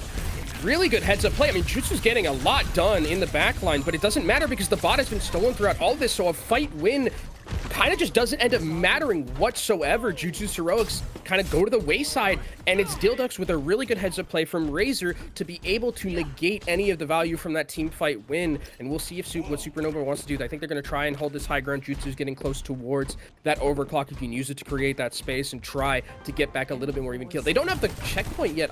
Or no, they do. Oh no, they haven't actually gotten it. So they need that checkpoint to continue to try and get back in. Jutsu gets a nice shot onto Razor. That's a great start. Hello, good to see you. Back into his windows directly across main. But quick shots down. Jutsu drops down into Luga right on top of the bot with the overclock. Trying to lock down Redix. Gets him with that final shot. And now it's just a die on cart call. So this cart will continue to move. Checkpoint has been picked up. Close spawns, and we're on the road. Yeah, Jutsu's cooking right now. Supernova also have two key ultimates. The support one's coming into this next fight. Redix not close towards yet to this Lucio Soundbarrier, and it's because they've been doing such a good job on Supernova, focusing down this Lucio, making it difficult for Redix to even farm up to these sound barriers in time to match Graves. Orbital up, and Baz was already low by the time the orbital's thrown in. There was a consumer rush to try to save them, but there was just no shot. Dhillducks were too late on that one, playing too reactive. Didn't have a chance to get back into this fight. What a brilliant play. Once again, we're seeing conservative, disciplined play out of Supernova, investing just the one ultimate. And that was such a sick wall from Astro. They knew as soon as they got that section off with the wall, they immediately used that orbital ray. The damage is just too much for Baz to deal with, and it's a fight win for Supernova, who are now taking a substantial lead here with 1 minute and 30 seconds. They want to take more with it. An aggressive speedrun. And we got Riot Fight on the outside. The Deadeye up from PTK does stop the ingress. Downpour comes in from Astro Sound Barrier to try to survive it out of Redx. Riot dancing around to see the looking target. It's a bit of a do-see-do from Supernova and Dhillducks around this point at the moment. Sound Barrier fading from Graves. Astro was trying to go in and pick up some of the backline, but it looks like Dhillducks are able to survive through it. Now the Annihilation here right on the cart will cut down both supports in the blink of an eye. But Volskong, I mean, it has to be perfect from Dhillducks from here on out. There's no room for error. By the time this bot gets even back over to this other side of the map, I mean, I think if you're Supernova, you have close spawns, so you can just take your positioning on the high ground and make Dhillducks work for every single inch and just take as much time off the clock as possible. Graves actually has been caught, but manages to get away. Luckily, Astro will survive as well. That was really close. They want to be very aggressive with their positioning holding right now. What a wonderful attempt. Oh, and Razor's gonna die on card. That was such a great attempt out of Dhillducks. I loved how they tried to take the ambush and catch Supernova off guard. Graves just barely got out of that one in one piece. Man, it was smart, but it didn't work. You have to get that pick. It looks completely different here. Kitsune Rush soon for Frothy Philly. Needs it in time, but here comes the overclock. And the scissor's already been used. Jutsu has just been lights out good all series. This time, being a little quiet, was trying to play out of the window, and Dhillducks are able to hug up against the wall and continue their fight here on the low ground. Jutsu's eventually able to pick up Redx, but Dhillducks are going to win out this fight. They should be able to win, and the bot will start moving back over, but now it's in overtime. So again, perfect from here on out for Dhillducks. They luckily have a Kitsune Rush to work with. Renko not necessarily just yet towards that orbital ray. If I'm Supernova here, I'm probably just trying to force out this Kitsune Rush early and then get one last chance to take a team fight where I know I have somewhat of an ultimate advantage. Yeah, try to bank up whatever ult you can. Don't spend anything here. Spin ring. That's going to signify the engage here from Supernova. They jump right down into the middle, and they do, in fact, get that Kitsune there, rush out. Astro bails on the attack, just moves back up to the high ground, looking to escape from that double damage as much as possible. Attack speed, at the very least. Now we're going to get the orbital ray. The counterpunch comes in. It's a bit of a fight down. Baz gets caught, absolutely isolated down in that hallway. Downpour over the top, and that is just going to be the map. Everybody is stuck in it. And Supernova hang on. Dhillducks are able to win one, but they do not stay flawless through the rest. Supernova move up to championship point. And they played that fight so perfectly. I talked about it where it's like there is a Kitsune Rush on the other side, and Frothy Philly basically had to throw one out in desperation because it was a really good engagement from Astro diving in. I think Frothy Philly was like a quarter health and just threw out a Kitsune Rush, and it was a fantastic disengage from the rest of Supernova. They, again, played that fight completely perfectly right now. PDK is going to get play the game, but I mean, overall, it feels like this is like where, you know, download has been completed on Dhillducks, it feels like, from Supernova's perspective, really, where it's like, you know, the Sombra, now if you're going to play the Sombra, right, you're only going to get probably like one chance to play it if you are this Dhillducks team, and Supernova are just playing on an absolute tear right now. Ryan was fantastic on the Tracer as well. Razor trying his best to match up, but just not able to do so. And Supernova one map away from claiming a grand final that it feels like it was destined to be theirs. They were the #1 seed coming in. They were undefeated through the regular season. Only got 5 maps in 15 series in the regular season. When we talk about it, feels like they were almost too good to be here. I mean, they're certainly showing it if it's, you know, if they go 7-1, kind of like exactly, it feels like we're seeing the same script in EMEA where the best team is kind of showing their stuff finally when it matters, and there's no better time to do it than right now when you're at the they're maneuvering the macro too, the way that they're able to just continuously rotate ultimates effectively, force out ultimates from Dhillducks. It feels like they now are the ones who are always setting the tempo. Jutsu has been fantastic as well. Like when you have a good like hit scan player, you really feel it, and it's being felt right now from Jutsu. Yeah, it's just been absolutely unreal. And actually, I love the fact that we got PDK's play of the game, because it illustrates, I mean, just how much skill Dhillducks really have. I mean, you don't make it to these grand finals without being an extraordinarily talented team, but Supernova have been able to contain that, have been able to shut that level of skill down. When we see just the accuracy out of PDK, but yet it is Jutsu who has been stealing our hearts and lighting up the feed all day long. Yeah, and I think that the biggest thing that I'm kind of seeing is that like in like the mid-range battle, it feels like PDK is like holding their own, being able to match up against it. But when it's like that longer range, when it's like the Sojourn, the Ashe, it feels like PDK slips a little bit, and Jutsu is just much more comfortable playing at those types of ranges, which we saw. I mean, when it's the Ashe or whether it's the Sojourn, a couple of those rail shots, a couple of those dynamites, really hitting pay dirt. As Lijiang Tower is going to be our next map here. A very good Pharah map, which is something that definitely makes sense for Dhillducks' perspective, and we're going straight into it. We already have the pick ban, the Moira taken away, and I think this is understandable from Supernova. Or actually, no. I'm why is Dhillducks banning the Moira? I feel like this is flipped. Surely this is. I feel like this is flipped. If it's not flipped, then I'm very confused, because like the way that they were playing Sojourn for Supernova, like the way Jutsu's playing it, I don't know why it isn't flipped. So it's not flipped. It's Bizarro World, I guess. It's Bizarro World, because I'm like, why would you ban Jutsu's Sojourn? It seems to be working out well for them, but hey, maybe they know something I don't. But the Moira is going to be going too from Dhillducks' perspective. And what's odd about that is, I mean, I've kind of hinted at it, but the Moira is part of Dhillducks' secret glitch comp. Yeah, that's so. Like they're the ones who actually play Moira. Yeah, that's why I was like befuddled a bit, where I was just like, Dhillducks is the only team that I've seen play Moira, and they're self-banning it. So maybe there's something there's something we know or they know that we don't. But this is the map pick for Lijiang Tower for Dhillducks. It's their last chance here. If they want to start the reverse, it has to come on Lijiang Tower, a map where they can play Sombra, they can play Pharah. I can't think of really a better map where you would throw down the gauntlet if you're Dhillducks to try and avoid elimination. It seems like here is better than anywhere. I mean, PDK gets the entire map. PDK gets to fight in that close to mid-range. There's not a whole lot of super long range to deal with, particularly when it matters. You don't have to take the duel if they want to sit on the long range of Night Market in that open courtyard area. If you're PDK, you don't have to take that duel. You can just rotate to point. So this is a smart pick from Dhillducks.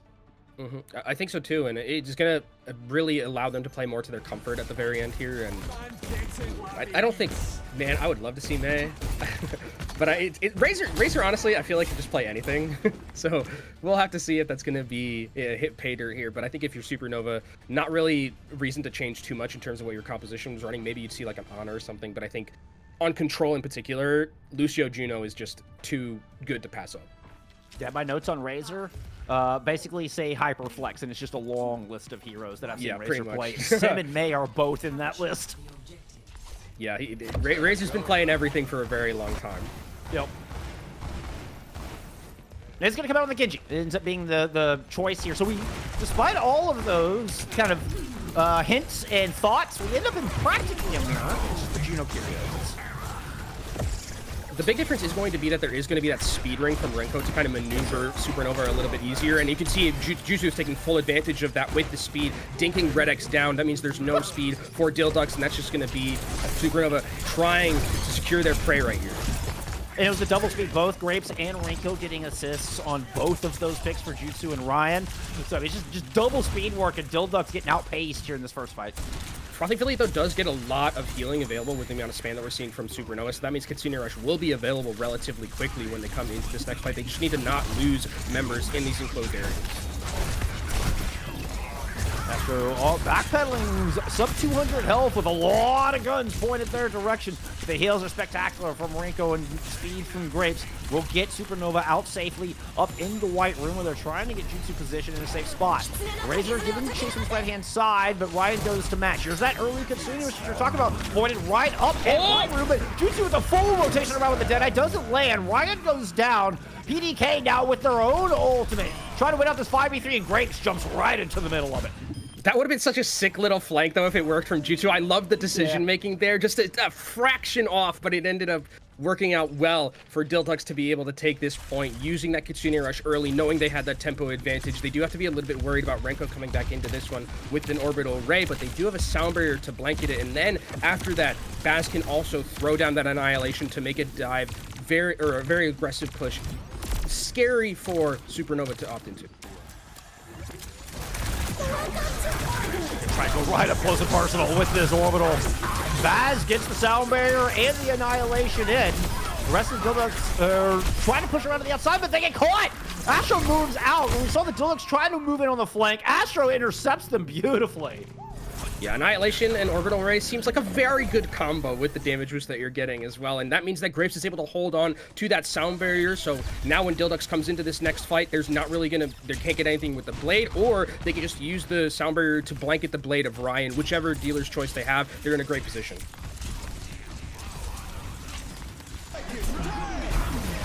Holding too close until the sound barrier comes in. They totally baited that one. That was ridiculous. Supernova, they kind of back up from the door, like, no, we're not going to hold choke. We're backing up from the door. Sound barrier bait, engage.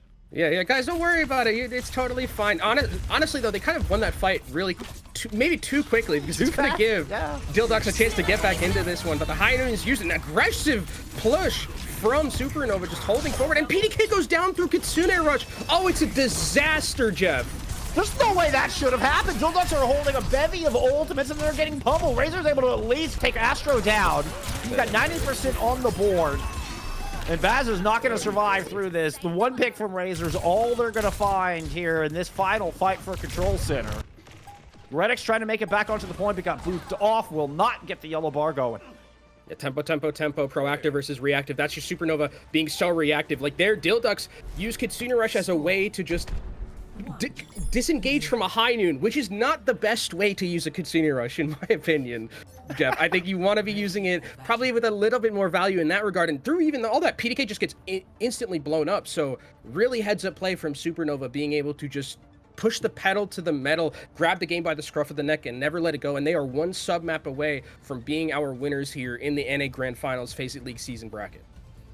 It's not very often you see one team throw a Kitsune Rush and the other team try to use it. Yeah. Like, that's how that felt. You usually don't see teams walking into Kitsune Rush. Very rarely. I think that's usually the enemy team is not trying to get into those foxes. Never mind, threw a choke in towards the enemy spawn. Like, my goodness. All right, Hazard versus Ram here. And I mean, Astro's going to be able to use these walls effectively and try to create and hold space, but you do have to be worried about the poke damage that could come through as Jutsu is getting taken down low, and PDK already taken out. I mean, the way that Astro just gets aggressive with that engage works out so well. Yes, it's traded back in for Renko, but it's not going to matter too much, as this should be a very quick and clean cleanup for Supernova, as they're going to be able to take this first point and now have all the positioning to work with. This is exactly where they want to be. And a scary place for Dhillducks. This is a tough map to come in. You only have two ways in. You get a flank side to control or go up main. I suppose you can go over the top, but it's not very useful. It's going to be difficult. I mean, I think the other thing about it is now you see Frothy Philly goes over to the Kiriko just to offer a little bit of healing to Baz if they get caught out by someone on the end with that wall, as Razor's trying to deal with the Tracer in the air. Suzu already forced actually very early, but Frothy Philly manages to find Ryan. Yeah, really good catch. Perfect prediction on the recall. The moment they came out of recall, Frothy Philly gets the headshot. Baz now chasing down the Hazard of Astro. Couple of good punch. Puts them back at spawn. PDK going down. Not ideal here, though. I mean, Baz needs to give his supports a stake there, because Baz was like 1 health, and the supports really clutched up and healed it. Because I think if the ramp dies there, that fight looks completely different. It's potential that Supernova comes back in, but now it's Dhillducks who have all the positioning, or not Dhillducks to have all the positioning. Actually, they flipped the map weirdly enough. That was a weird little rotation. Oh, Asher gets caught trying to go get his jutsu. He just gets punched in the back. Asher just kind of shows up out of the Havoc and just has the ability to just appear anywhere. Hey, there's a little boop. A little consolation prize for Redix. Don't matter too much, but I mean, No. it's about to be an ultimate bloodbath here, and this is Jeff, what we call smacking them with their wallets potentially if you have these many ultimates. And we know how good Supernova has been at rotating their ultimates effectively. If they can just take these 5, like if they win this fight with 1 or 2 ultimates and make Dhillducks use everything, that's going to be curtains for this map in this series. I'm really picking the Astro with an ideal for Dhillducks so they don't have to spin to win this. But once again, fantastic kills coming through from the Supernova backlog. Rinko is an absolute just legend all day long with the Kitsune Rush, one of the many of ults available. Dhillducks patiently approaching as they've managed to get up those 2 support ults they need. The great Jagged Wall denies the Kitsune Rush, completely stuffed it, and Rinko's got the only rush up, and what a dead-eye! Astro, I mean, just eats a piece right to the dome. No! Redix, we needed that sound barrier! The Ducks needed you! No blade either. Just your sets them both down. And PDK and Rosie Philly. What was that? Oh, it's a complete disaster here. Redix is going to be coming back from spawn as well. And you can look at Jutsu trying to take down this Lucio. No Ajax yet. And actually, the plate's coming in from Razor. It might be enough. Jutsu's able to get Red X. We've got to get a touch. There's Razor on the point with the blade. It wasn't time to initiate the overtime. The Baz is coming in. Supernova wanted to claim the championship right here, right now. And with the down point, they might have just done it. Baz is gone. Razor in a last-minute hold uses everything they've got to try to keep the Ducks in this game. Sneaks away, but Jutsu will hunt him down. Ryan's going to pick off PDK on this side. And it's looking like Supernova can do it. They just have one last little stall. That's it. Nobody can stop the power of the Supernova. They are your Season 4 champions. Supernova right the wrong of not qualifying for OWCS and get all the way back in to the relegation, or to the promotion relegation tournament, and do it through a lower bracket run, beating everyone in their path. Extremely well played. This pick from Jutsu onto Redix won them the round completely. That sound barrier wasn't there, and then it just all fell apart for Dhillducks. Supernova deserving to be your Season 4 champions. Great play in our first series, fantastic play in our second series. They looked unstoppable, Jeff. I don't even know who I would give that play of the game to. I gotta be honest. If we had MVPs here, I couldn't even start. I don't know.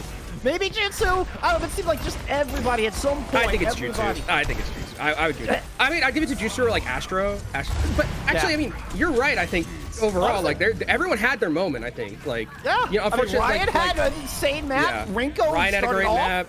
Yeah. Unfortunately, it's like Grapes just kind of gets like left to the wayside because it's just like Lucio Channel, and it's like, Lucio, yeah, your job is to not screw up. Your job is to not Ajax a lot of the time when you're Lucio, right? If we're not talking about you Ajaxing, you've done a great job as Lucio. So Grapes definitely deserves some credit as well. But I think the way that they were just so proactive throughout the entirety of this last map kind of just showed how decisive they were. I love the way that the tempo they were playing at. I loved how fantastically they played their ultimates with the macro and the patience. Like, this was just a well-oiled Supernova machine, and they are looking scary going into that relegation bracket.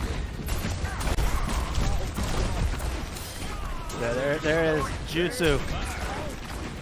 Yeah, we'll end up. We'll settle Jutsu as the star of the show here. We'll just love watching him pump. And whether it was on the Ash, whether it was on the Sojourn, or even in the Cassidy, where we thought, that's where Dhillducks wanted Jutsu to be. They thought that's where they had the best chance for PDK to kind of stay alive in that matchup. And even then, no. Here's this 4K. That is beat off the table. That's Blade off the table.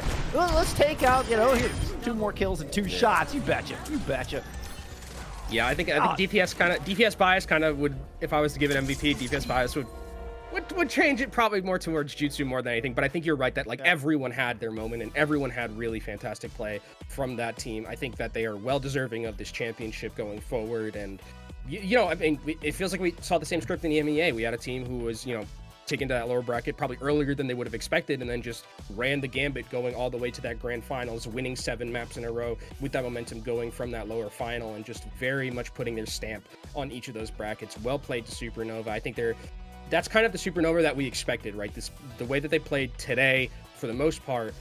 If I'm in the relegation bracket, I'm like, I don't know if I want to play Supernova.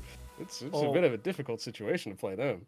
I mean, I could add a little bit more to that one. Is Supernova are going to go into Amplify in particular with some added vimsy, you know?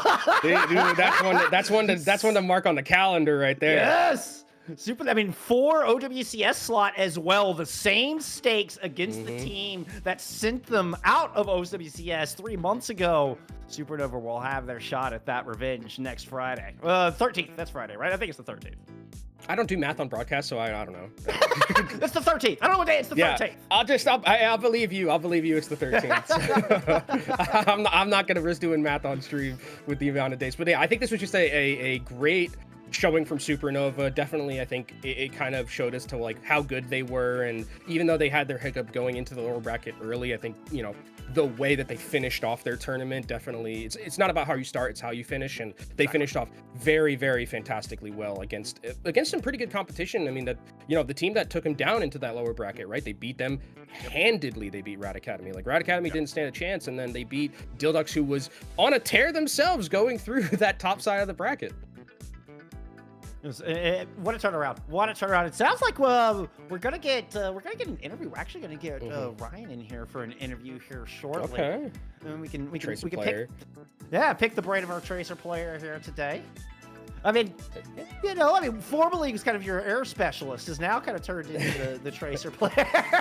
Yeah, I mean, I think Ryan like had a lot of good. I think it's overshadowed a little bit by how good Jutsu was on like a lot of the hit scan rolls that we saw, because, you know, sometimes the kill feed just doesn't lie. But I think Ryan had a lot in terms of like winning those side matchups against Razor, forcing Razor off Tracer. A lot of really good sticks that we saw coming out from him. I think there was one stick where they just got rid of like a rally or something like that. Like, those big key stakes are really, really important and impactful. So I think Ryan definitely showed his stuff as well, being able to make a mark on a map like this, where I think everyone kind of on Supernova did. It wasn't just a one-man show as much as we hyped up Jutsu. Everyone really had their moment. As much as, you know, they're mechanically gifted and probably the best in their roles across the board for Supernova, also showing, fantastic macro, fantastic discipline, organization, rotations, all of the teamwork elements that go past just click heads. Supernova had all of that on lock. It was an exceptional performance from them here today. Yeah, and I think as well, when we look at this team, we're going to get Ryan here soon. I'm curious to kind of see how the comm structure works, because of the fact that, like, they seem so composed when it comes to those ultimates. Like, there a lot of those like maps were just won by them ult cycling like really effectively, and especially when it's like, you know, those big ultimates like you have in like the hazard compositions and stuff like that, or Overwatch compositions like sound barrier, orbital ray, comboing those ultimates, things like that. It just really seemed like they were completely on it from the get to be able to combo those ultimates effectively, but also be patient and win fights just by using singular ultimates. That's really, I think, the mark of a very well-oiled machine of a team. So tempting just to throw one extra ultimate. You know, some of those fights were so close on those. It wasn't like a dominant fight where you're like, you obviously don't need any more ults. They'd be close fights, and Supernova would have the ults and not invest them, still win it out. You know what? We get, you know, it's enough of us. Let's get to talk to Ryan. We're gonna get Ryan in the call. This is gonna be an audio only interview. So hello. No camera here. But yes, hello, Ryan, welcome. Thank you so much for joining us. Congrats on the dub. Thanks for having me. I don't know, pretty fun series, I can't lie. That's pretty chill.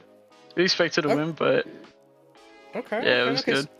So walk me through a little bit about this, because you went to the lower bracket relatively early, I think, in like the tournament that probably you were expecting, like, and now you make the salty run back all the way through into grand finals. Were super convincing today in both of your series. Kind of, where was who was holding the mental together for your team, you know, and being like, you know, because you guys are all very like experienced players in Overwatch Tier 2. You kind of already know that. Was there someone who was like, you know, being the rah-rah person, or was it just all of you kind of like understanding like, okay, we know we're good enough, we'll take it through the lower bracket, no problem? Well, I think honestly, when it, like, as soon as we went to the lower bracket, I think it really started with Astro. Like, he's always like a, you know, like a grinder and like puts in all the work, and like he never really he never really worried about it too much. He's like, yeah, we know we're good players. Like, all of us are insane at the game. Like, one loss, we just like woke up on the wrong side of the bed one day, and it is what it is. Just played through the lower bracket. I mean, you saw today, like, Yeah, we lost, but it was domination. I can't even lie. Like, they couldn't play. I guess you're allowed one loss every 3 months. You know? Yeah. Yeah, for the content, we gotta get drops for everyone on stream. You know, that's what. Exactly. How does it feel making it back into those OWCS quals? Was there ever any doubt? And way off my shoulders. Way off of my shoulders. Jesus, you guys don't understand. Like, no, literally as soon as we lost to Amplify, like, obviously we didn't expect to lose or whatever, but like it happened. It is what it is. And then literally the past 3 months, I would say, like however long it's been, just have literally just been thinking, we cannot wait until we're back on. Like, that's all we've been thinking. Just like thinking about WCS, Like, we got to play through Masters. It is what it is. But I mean, we made it. We won. Yeah. Got relegation next week, I think. Yeah. Should be good. On the 13th, I believe, is what Jeff said here. But I so kind of like walk me through a little bit about like when you guys like won this, because like, is it like a weight off your shoulders where you're just like you said it was a weight off your shoulders, but like when did it become real to you, where you're just like at the end of the series when you're just like you can finally just like we did it now, like the mostly like one of the hardest parts is over, one of the longest parts is over? Do you feel like now you can play with a little bit more freedom now that you're going into that relegation bracket? Definitely. I think the weight of my shoulders didn't even happen at like the last match at all. Like it was just Rad Academy. Like as soon as we won that match, played it out 3-0, we all were just like, thank God, guys, it's done. I set on OWCS. Yeah, 100%. Okay. Any special preparations for next weekend? Like, are you going to change anything up? I mean, it seems like what you're doing is working. You've got your most important matches that you've had in 3 months coming up next weekend. You got a little bit of time to celebrate. I mean, you're champions here in FACEIT Master, but that's to be expected, I think, from your side of things. You all expected that. So what do you do to ensure the same thing doesn't happen again that happened the first qualifiers? Honestly, just no leaks, obviously, because it is next week. But yeah, that's not what I meant. I didn't mean strat-wise. No, I know. But we're just gonna take a lot of time to prep. I think that really helped us again today. Like, honestly, against Strat Academy, we didn't even win off of like gameplay. We kind of just won off of hero bans, because like they like to play a lot of like off meta things and whatnot.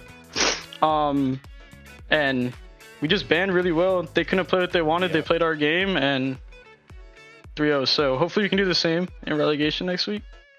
And then you did the same thing to Dhillducks. To be fair, like you true. You're banning Sombra, and it's like, oh, that's a Razor special right there. I know him well. That's definitely one. Yeah. Dhillducks wanted to play more so than anything else. I bet they were just like, darn it, man, we can't do it. But kind of like walk me through a little bit of the team dynamic, like in comm, because like it feels like whenever you guys have like ultimate advantage, you guys are so crisp with like your macro and like ultimate rotations. Like, is there someone who's like the particular shot caller for like ult tracking like that? Like, how do you guys kind of operate in that? Because you have a lot of like really, really talented people on the team that have been playing Overwatch for an incredibly long time. Like, where does that come from in terms of being able to, be very composed in these very macro heavy compositions? Astronex, to be honest, like he's just honorary Korean, our push pull has gotten very good.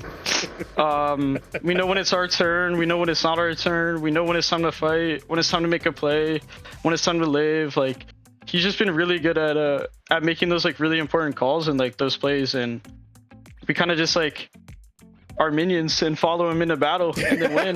Like, I don't know. He's puppeteering you guys? Is that what you're trying to say? Yeah, kind of. Like, sometimes we'll load into a fight and it's like, someone will be like, oh, I want to make like a flank play with this fight.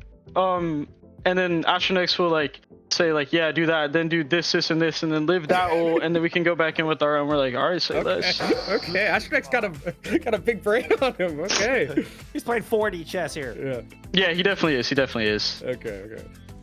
Oh, that's amazing. That's amazing. Oh, wonderful insight. I really appreciate you coming to talk with us. Congrats on the huge championship. Go enjoy it. I know you've got a big match weekend. Go celebrate. This is awesome. Thank you so much for taking time. And yeah, good luck next weekend in the relegation matches. No problem. Thanks for having me, guys. Yeah, appreciate you, Ryan. Thank you, Ryan. Goodbye. Oh my goodness, that's amazing. Good interview. Good interview. That's We a got good great interview. for Ryan there. I love that one. I love that he's just. It just feels like Astronex is just puppeteering the entirety of the team, and it's like it's just a mind control. It's like, okay, that's really where we got to go. But no, it feels like that team is super coordinated. I mean, you heard it. Like I could hear it in the voice of Ryan, where it's like as soon as Ryan said amplify, I was like, oh, it's on when we get to that relegation bracket. Yeah, I Like think I they hit a want nerve on that matchup so bad. I think I hit a nerve with that one. I didn't even get that question out. You know. Ryan was chomping at the bit to mention the Amplify match. Yeah. Like Ryan, we could have picked anyone from that roster, and they would have been like, "We want to play Amplify. It's what we want. We want to right that wrong." And they'll get their chance. They have earned it. They have fought hard all season long through 16 matches in regular season, and then here through this upper bracket, all for that opportunity. And my gosh, they got it. Supernova have got it. They will play in those promotion relegation matches next weekend. They have first place, $7,500 in prize money here from this tournament. And man, I can't wait to see what they've got for us next week. Maybe we see them in OWCS for Stage 2. You'll have to turn in next weekend to find out. But that is going to do it for us here tonight. Oh, man, what an amazing day of games. Big shout out to our huge staff behind the scenes, observers, producers, everybody bringing this fantastic match. And from Kenobi and myself and everybody at FACEIT League, thank you. Thank you so much for hanging out with us for this awesome season. It has been spectacular. We'll see you next weekend for OWCS promotion relegation matches. Have a wonderful night. Bye, friends.